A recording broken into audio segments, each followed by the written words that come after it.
Hello, and welcome to Yoga with Susan Kelly. This is your Wednesday class, and on Wednesdays we spend 10 minutes isolating, activating, and loading the core. We're also working on hips this week, so we're going to put those two things together. It's this very interesting combination of strength and flexibility. Okay, so we really need to connect the legs and the core. Okay, so let's sit here in Dandasana first, lift the spine. And how do we find the core? We do need to lift the pelvic floor, so we're drawing up through the middle and we're pulling the navel back, keeping the chest lifted. Okay, bend the legs now. And let's bring the hands to the outside of the knees and squeeze the knees towards each other. Then lift the chest. Before you lift your feet off the floor, can you make sure that you've, one, got this lift in the spine, but that you're lifting through the midline? Slide the feet towards you. Lift again. And let's hover those feet just off the floor.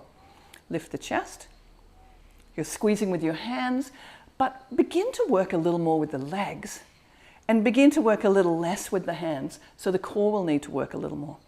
And then bring the hands out. Let's turn the palms up. Lift the chest so the shoulders roll out, and then turn the palms back towards each other. Keep lifting, keep squeezing the legs towards each other. So let's get that really clear feeling of squeezing the legs towards each other. From the feet to the knees. Take another breath. And slide the legs along the floor. Okay, let's keep going. Bend the legs. Squeeze the knees together. We're not using the hands now. Bring the hands out and lean back more. But keep the spine long. Before you lift your feet, squeeze your feet together. Squeeze your knees together. Lift your pelvic floor. We're going to make a right angle with the legs. Squeeze the feet together. Squeeze the knees together. Breathe in and breathe out and lift the spine. Can the work come from the inside? Connect the legs and the core. One more breath. Lower the feet and stretch them out. Okay, one more. Probably you're a little bit in my way. Just a little bit in my way. Okay, Dandasana. And now Navasana. Feet together, knees together. Lift the chest. We're going to bring the legs to straight this time. Spine lifts, lean back, but don't slouch. And let's straighten the legs. The toes are a little bit higher than your eyes. Chest is lifting, the arms are straight. Core is working, you're breathing in, breathing out. Take another breath. And then cross the legs in the air, cross the legs, right leg to the outside, bring the feet down, bring your hands down, and let's step back to plank. Stretch out those hip flexors. And I'd like you to rock forward now until your wrists give you that information that that's enough, and then rock back and do two more of those, forward and back. So forward just a bit, back just a bit, and then let's find dog pose. Sitting bones lifting, arms straight. Okay, lift the heels now and bring that right knee into your chest. So again, we're wanting to connect the work of the core and the work of the legs. And I want you to keep that heel really close to your bottom. Okay, 3 times. Inhale forward. Can you have a look? Exhale back. Yeah, don't drop the knee, don't drop the foot. Inhale forward. Not in a hurry. Exhale back. One more. Inhale forward. Exhale back. Lower the leg and take a breath. Left side, heel into the bottom. Grab it with your core. Inhale forward. Exhale back. And if 3 is not enough, you could do 10. You could do 50. Whatever suits you. And back, but slow it down. Quality, not quantity. And back. And lower the foot. And take a breath again.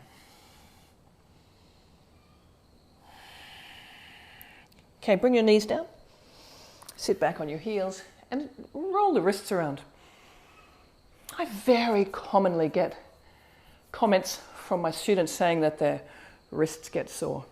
So as a rule of thumb, if your wrists don't hurt after doing yoga, then that's fine, and we're working on strengthening, and there may be some discomfort, but we're never looking for sharp pain. And if your wrists hurt after you've been doing yoga, then we need to change a little bit of what you're doing. Okay, so just keep that in mind. Okay, we're bringing the hands back down to the floor. Bend your arms and then squeeze them straight. Be really clear about what you do to straighten your arms. Tuck the toes under, lift the knees up, and let's walk forward now, as close to your hands as you can. So this is determined a bit by your hamstrings. Your feet are squeezing together, your knees are squeezing together, your hips are in the air.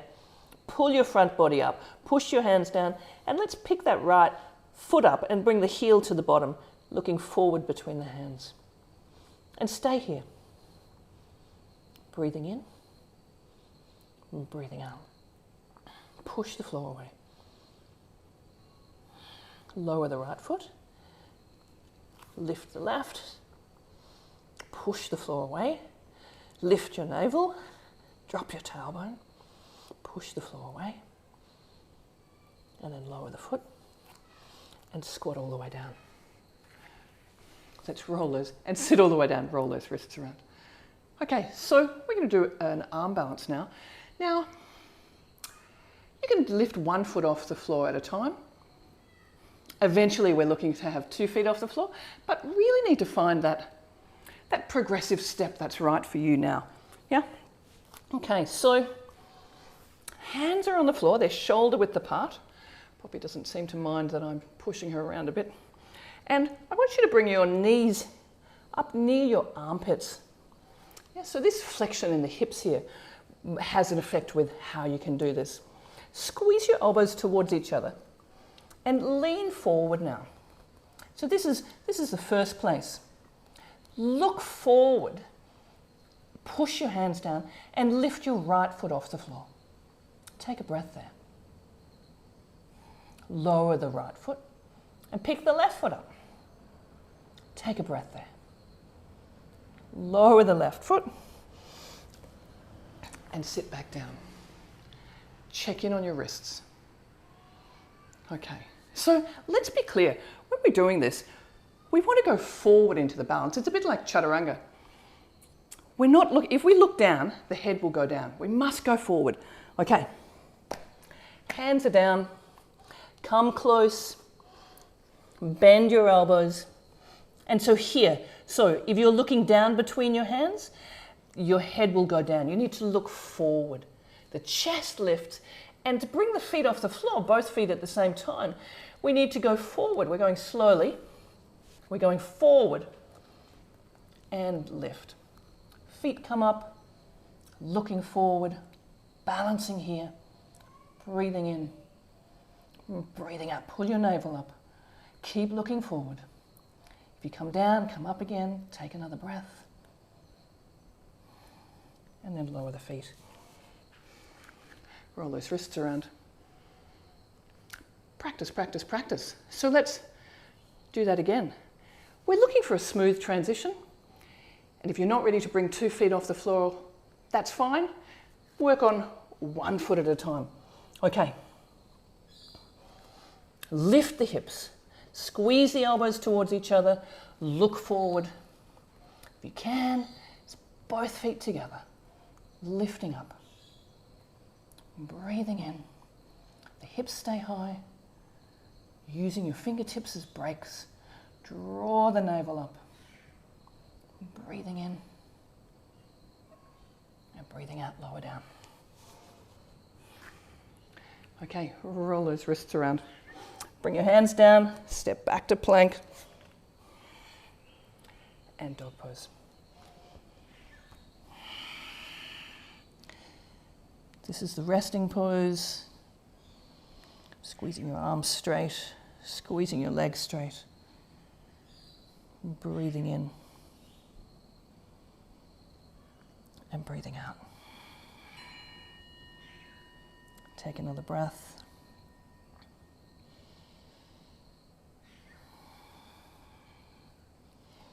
Lift the heels and bring the knees down.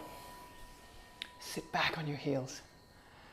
Okay, so there we have 10 minutes. 10 minutes of core, 10 minutes working your hips, and of course your wrists and your arms. So anything you want to do, you just need to practice. If that's what you want to be doing, then practice, practice, practice. And I look forward to seeing you on the mat again soon. Namaste.